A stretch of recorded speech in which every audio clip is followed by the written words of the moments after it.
우리 PD들도 좀 확인 좀 해보세요. 김건희 여사를 검찰이 직접 소환 조사를 하겠다고 지금 MBC 속보가 떴다고 하는데 지난주에도 이 정도 시점에서 김건희 여사에 대해서 수사팀을 구성해서 수사하겠다라고 했는데 그거는 확인이 좀 필요한데 여러분들도 좀 확인이 되면 올려주시면 실시간으로 저희들 왜냐면 지금 MBC가 뉴스 시작할 시간이거든요. 그러니까 그러니까 아마 나올 수 있을 것 같아요. 나올 수 있습니까? 속보니까 맨 처음으로 나왔겠죠. 기사 MBC 뉴스데스크 단독으로 검찰 김건희 여사 소환 방침을 세웠다. 방침을 세웠다. 제가 계속 그랬잖아요. 예. 이번에 검찰이 가만히 안 가고 대통령실하고 각을 세워가지고 원래 진짜 하려던 대로 할 수도 있다. 이원석 검찰총장이나 뭐 송이나 이런데 어쨌든 지금 보세요. 이것도 지금 하나 해결되고 있죠. 그다음에 우리가 역전의 용사들에서 변희재 대표 나와가지고 장시호 씨 관련해가지고 김영철 검사하고 했잖아요. 네. 그 검사가 그 검사를 이제 사생이라고 하는 곳에서 모해위증죄로 고발을 했는데 그 검사가 이번에는 변희재 씨 고소했습니다. 아 그래요? 네. 강진구 기자하고 그러니까 자, 뉴탐사에서 그때 녹취록 그때 풀었잖아요. 예. 강진구 기자하고 변희재를 고소했습니다. 그리고 김모 검사는 자기가 김영철 살림을 검사가. 산 적이 없다. 그러니까 다 허위 사실이라고 제가 허위 그때 사실이죠. 말씀드렸었잖아요. 그분의 입장을 본인이 어쨌든 변희재하고 강진구는 내가 용서하지 못한다고 고소를 했고 또 시민단체에서는 그 검사를 모해이증죄로 고발을 했고 이제 진실공방이 이제 펼쳐지겠죠. 야 이제 싸움이 크게 벌어진다는 거는 정리의 단계가 점점점 다가오고 있다고 할 수 있고 그러면 장시호가 나는 그런 말 한 적이 없다라고 거짓말합니까? 아니면 녹취록 내용이 나는 아니다? 아니면 그때 허언증이 걸려서 내가 아는 사람한테 지인한테 그 말을 거짓으로 읊었다? 이재용하고도 만났고 뭐 또 했다는 거를? 보세요. 뉴탐사하고 변희재 씨가 한 말은 녹취록에 있는 내용을 근거로 해가지고 말을 한 거잖아요. 근데 녹취록에 있는 그 목소리의 주인공이 그렇다면 장시호인지 아닌지가 중요한 거예요. 장시호 씨 목소리가 맞다라고 하는 게 나오면 그 보도한 사람들이 문제가 될 리가 없어요, 사실은. 사실이니까요. 네, 그걸 근거로 해가지고 했고 또 하나는 그 김모 검사에게 사실을 확인하기 위해서 여러 가지로 접촉을 했다가 결국 그쪽에서 묵묵부답이어가지고 그냥 했다는 거잖아요. 예.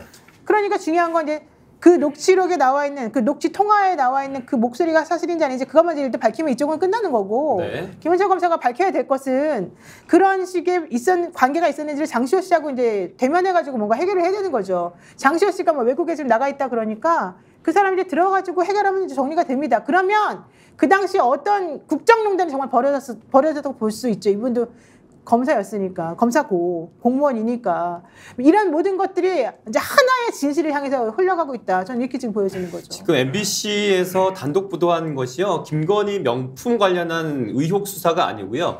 지금 도이치모터스 주가 조작 관련해서 사건 수사관의 검찰이 김건희 여사 직접 불러 조사하겠다는 방침을 세운 것으로 나왔다는 더 중요하죠. 더 중요하죠. 명분백은 원래 조사를 하겠다고 수사팀 구성했는데 지금 나온 이야기가 만약에 도이치모터스와 관련해서 소환 방침을 세웠다는 것은 윤석열 대통령이 그것은 이미 끝난 거고 문재인 정권이 나를 2년 동안 철저히 조사했다. 탈탈 털었다고 표현했어요. 네. 그렇게 했는데 검찰이 다시 조사를 하겠다는 것은 이제 지난주에 저희들이 단독으로 우리가 이렇게 그 토론할 때 우리가 분석했듯이 결국 검찰에서 반란을 일으키고 검찰이 그럼요. 잘했다 잘못했다 문제가 아니라 윤석열 대통령을 정면으로 겨냥하면서 김건희 문제를 직접 뛰어들겠다고 그러면 네. 송경호 지검장이 나섰다는 건데 네. 지금 민정수석이 임명이 됐지 않습니까? 김주현 민정수석이 송경호 지금 중앙지검장을 통제 가능할 거라고 했는데 송경호 검사장 그대로 그냥 치고 나가버리는 송경호 검사장하고 이원석 총장이 이번에 절연하기를 마음을 먹었다. 제가 여러 번 계속 말씀드렸잖아요. 그게 지금 현실화되고 있는 거예요. 물론 그들도 갈등을 하고 있습니다. 그래서 아직 확실하게 어떤 결론이 나올지 모르지만 내부적으로는 지금 그래도 우리는 여기서 정리해야 된다라고 하는 게 검찰 분위기라고 제가 여러 번 말씀드렸잖아요. 그게 지금 나오는 걸로 보이고요. 더 중요한 건 뭐냐면 여기서 포인트는 이겁니다. 명품백 논란 관련해가지고 부정청탁금지법 위반이냐 아니냐가 중요하지 않아요. 왜냐하면 어차피 대통령 배우자는 본인이 공무원이 아니기 때문에 부인에게는 처벌 조항이 없다 그랬어요. 그래서 그것이 문제가 되려면 대통령이 결과적으로는 알지 못했냐, 알았는데 신고했냐 안 했냐 이게 핵심인데 대통령 계속 이제 몰랐다고 주장하고 있고 그걸 밝혀내기 매우 어렵고요. 거기다 더 중요한 건 직무 관련성이 있느냐 없느냐 이 부분이 이제 중요했단 말이죠. 그러다 보니까 이 최재형 목사를 불러가지고 검찰에서 처음에 수사할 때 이게 정말 직무 관련성이 있는 당시 뭐 통일 어쩌고저쩌고 이제 관련하고 얘기 있었잖아요. 그거를 이제 확인하는 게 사실 필요했는데 최재형 목사가 며칠 전에 인터뷰하면서 네, 얘기했잖아요. 부인했어요. 직무 관련성은 없었다 이렇게 그렇죠. 말해버렸잖아요. 네. 물론 최재형 목사의 변호사는 최재형 목사가 처벌을 면하고자 사실 그런 말 한 거일 수 있으니까 직무 관련성이 있는지 없는지는 앞뒤 전혀 따져봐야 된다. 이게 이제 서울 소리를 비롯한 변호사들의 목소리였습니다. 근데 어쨌든 중요한 건 그렇게 되면 최재형 목사가 말하는 직무 관련성이 없다 그렇게 되면 다 빠져나갈 구멍이 조금씩은 생겨났어요. 그런데 그래서 그 명품병을 가지고 하면 안 되는 거다라고 이제 우리들이 조금 걱정을 하고 있었는데 도이치모터스는 그거하고 완전히 달라요. 예. 대통령이 아무리 실권을 쥐고 있어도 불기소 처분을 못했잖아요. 불기소 처분을 검사들이 못했다는 거는 매우 큰 의미가 있는 거거든요. 예. 그거는 누가 보더라도 법조인이 보기에 사실은 이 김건희 여사를 여기서 빼줄 수 있는 방법이 없어졌다는 얘기가 되는 거고 여기 칼을 빼들었다는 얘기고 결국에는 우리 여기서 정리하고 가겠다. 검찰 반란 일으키겠다. 이렇게 말한 거랑 비슷하다는 근데 거죠. 이게 왜 중요하냐면 네. 속도 때문에 그래요.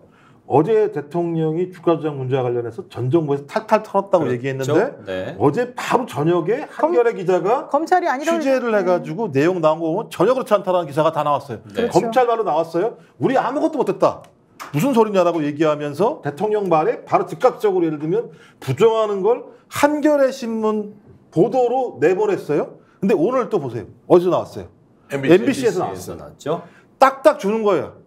그러니까 검찰 방식이잖아요. 한겨레에 더 던지고 MBC에 던져가지고 각을 확 세우는 거죠. 각을 세우면서 검찰이 대통령과 완벽하게 싸우려고 한다라고 하는 진영 싸움을 세운 거기 때문에 좋아할 건 아닙니다만 시그널이 보이는 예, 거예요. 그러니까 어제 좋아할 건 반박이 아닙니다만 나오잖아요. 그래서 이거 속도가 매우 빠르기 때문에 이건 완벽한 절연각이고 수사가 매우 아주 강도 있게 진행될 가능성이 높다 이런 그렇죠. 생각이 근데 들어요. 스픽스가 감각이 좋습니까? 노영희 변호사의 분석이 뛰어납니까? 오늘 둘 다. 최재형 목사가 지금 생방송으로 기다리고 계시죠? 네. 예. 대기하고 두 계십니다. 분도 계시면 되시는 분들이 최재형 목사와 함께 사실 오늘 단독 보도할 걸 미리 좀 말씀을 드리겠습니다. 최재형 목사가 검찰에 출두하는 날짜가 아직 많이 알려져 있지 않습니다. 네. 자, 오늘 지난 목요일 날 최재형 목사를 고발했던 시민단체가 일단 조사를 소환 받았고 조사 받았죠. 네. 명부백과 관련해서 최재형 목사가 다음 주 월요일 날 검찰에 출두하고 하루 종일 조사를 지금 받기로 돼 있어서 그 소식을 듣고 최재형 목사께 전화를 드려서 꼭 이 내용과 관련해서 얘기를 좀 하자고 했는데 도이치모터스 주가 조작 사건으로 지금 MBC의 보도에 의하면 검찰이 김건희 여사를 소환 조사하겠다고 방침을 정했다. 자, 혹시라도 싶어서 노변한테 한번 제가 여쭤볼게요. 봐주려고 그냥 수사 끝내고 듣고 가려고 위헌 종결하려고. 불렀다. 이렇게도 볼 수 있나요? 이원석 검찰총장이 뭐라고 했는지 아세요? 나 검찰총장 옷 벗고 나면 후배 검사들 안 찾아간다 그랬어요. 그 얘기는 변호사 안 하겠다는 거예요. 예. 제가 듣기로는 그분은 어느 대학교에 교수로 가고 싶어 하기를 원한다는 건데 이제 나이도 어리니까 그렇게 뭐 교수 가면은 정년 퇴직할 때까지 저랑 하고, 동갑인 것 같더라고요. 하고 싶어 근데 하겠죠. 여기서 오늘 또 여론조사에 또 좀 우리가 주목할 게 있는 게요. 그 장래 정치 지도자 선호도에 대한 여론조사. 아니, 지금 갑자기 얘기하는데 그 얘기를 네. 하면 어떡해.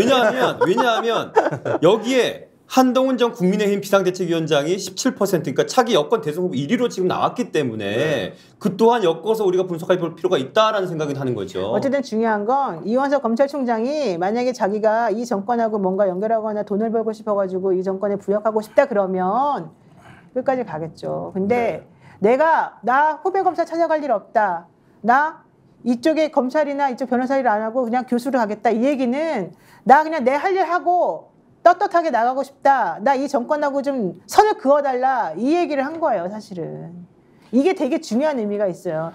이원석 검찰총장은 솔직히 말하면 윤석열 사단에서 성공한 사람 중에 하나예요. 그분으로부터 은혜를 입은 사람 중에 솔직히 하나라고 볼 수가 있어요. 중요했죠. 그런데 그런데 불구하고 내부적으로는 사실 갈등이 되게 많았었다고 제가 알고 있어요. 노영희 변호사 정확한 정보였다고 칭찬해 주는 분이 뭐 김희수님, 해구사님 많이 있습니다. 네. 좋겠습니다. 이렇게 좋겠습니다. 여전히 좋은 정보 가지고 많이 우리 시청자 여러분께 알려주시면 좋겠고요. 근데 어쨌든 내부대로 갈등은 계속 있다. 예. 그리고 외부에서 그분들을 압박하려고 하는 시도는 계속 있다. 그렇기 때문에 이게 완벽하게 그쪽으로 정말 간다는 보장은 못한다. 하지만 그럼에도 불구하고 내부적으로는 밑에 검사들부터 쭉 올라가가지고 당신들 그러면 안 됩니다라는 불만이 되게 많이 쌓여 있었기 때문에 실제 이 27기를 중심으로 해서 위아래에서 압박이 이분에게도 계속 심하게 들어갔었고 본인도 들었고 취사해서 못 해먹겠다 이 얘기를 맨날 하고 다녔어요. 그리고 이제 검찰이 이렇게 예를 들면 언론 내에서 여론 싸움을 벌인다고 얘기하는 건 준비하고 있는 거예요. 기본적으로 저렇게 해야 될 이유가 없는 거잖아요. 그렇죠. 그래서 지금 언론 싸움을 하면서 대통령실과도 나름대로 예를 들면 견딜 수 있을 만큼의 방패막들을 여기저기 마련해 놓고 있는 상황이기 때문에 저는 앞으로 하나하나 아까 말씀드렸던 2016년 사례와 관련해서 국민들은 구체적인 증거가 필요해요. 네. 분노하고 싶은데 분노하더라도 회초리를 들어서 때릴 수 있으려면 명확한 증거가 필요한 건데 지금 그게 없는 거거든요. 저는 소위 지금 계속 최수근 해병 문제랑 그다음에 김건희 씨 주가 조작 문제 이 두 가지 사안 자체가 완전 핵이에요. 핵. 우리 눈에 이제 하나하나 실체가 드러나 올라오고 있는 상황이다. 되게 중대하게 제가 앞으로 지켜봐야 될 것 같습니다. 검사들이 이거를 왜 자꾸 건드리고 있냐면요. 왜 자꾸 여기에 힘을 주냐면요. 판결이 있기 때문입니다.